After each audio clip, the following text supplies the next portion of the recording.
tema foi a questão da dívida de Minas com a União. Foi uma reunião muito produtiva, necessária após a viagem que fizemos internacional, fizemos juntos a viagem, eu e o ministro Fernando Haddad, e combinamos de tratar hoje a respeito dos desdobramentos de uma proposta que foi por nós apresentada para o equacionamento da dívida e não para o adiamento da dívida, né? Há um regime de recuperação fiscal sendo discutido na Assembleia Legislativa de Minas, que nós consideramos que não resolve o problema, somente adia e aumenta o valor da dívida para os mineiros e para as mineiras, impõe um enorme sacrifício para os servidores públicos, pressupõe a venda das estatais mineiras. Nós fizemos uma proposta alternativa que agora é objeto de estudo junto ao Ministério da Fazenda. O ministro Fernando Haddad reiterou o cabimento da proposta, que ela tem sustentabilidade, eles já estão fazendo os estudos jurídicos e técnicos relativamente a essa proposta, e nós temos agora uma necessidade, que é o fato de termos uma obrigação ainda esse ano imposta pelo Supremo Tribunal Federal quanto ao equacionamento disso com a adesão do regime de recuperação fiscal. Então, o que ficou acertado entre a gente e o ministro Fernando Haddad hoje foi que nós apresentaremos ao Supremo Tribunal Federal um pedido de prorrogação desse prazo, que o ministro Fernando Haddad reputa um prazo razoável até 31 de março, para que seja então entabulado e feitos os estudos relativamente a essa proposta que apresentamos para a solução do problema da dívida de Minas Gerais. Eu acabo de telefonar para o ministro do Supremo Tribunal Federal, o ministro Cássio Nunes Marques.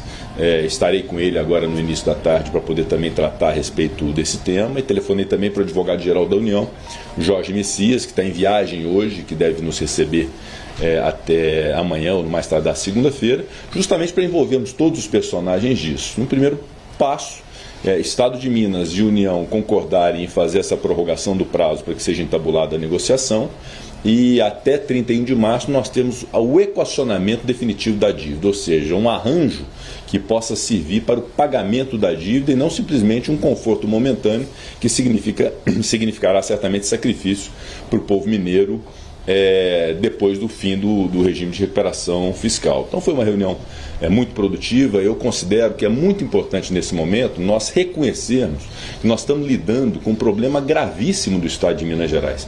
Isso significa o bem-estar ou não do povo mineiro, não é? Isso significa o conforto ou não das famílias mineiras, isso significa valorizar ou não os servidores públicos mineiros. Então nós não podemos criar narrativas, ficar o tempo inteiro em rede social, criticando um ao outro. O momento que nós precisamos é de união, de muita maturidade, porque nós não podemos ter infantilismo no momento deste de ficar achando que nós estamos numa disputa eleitoral. Muito importante todo mundo descer do palanque, entender que nós temos um problema grave para resolver.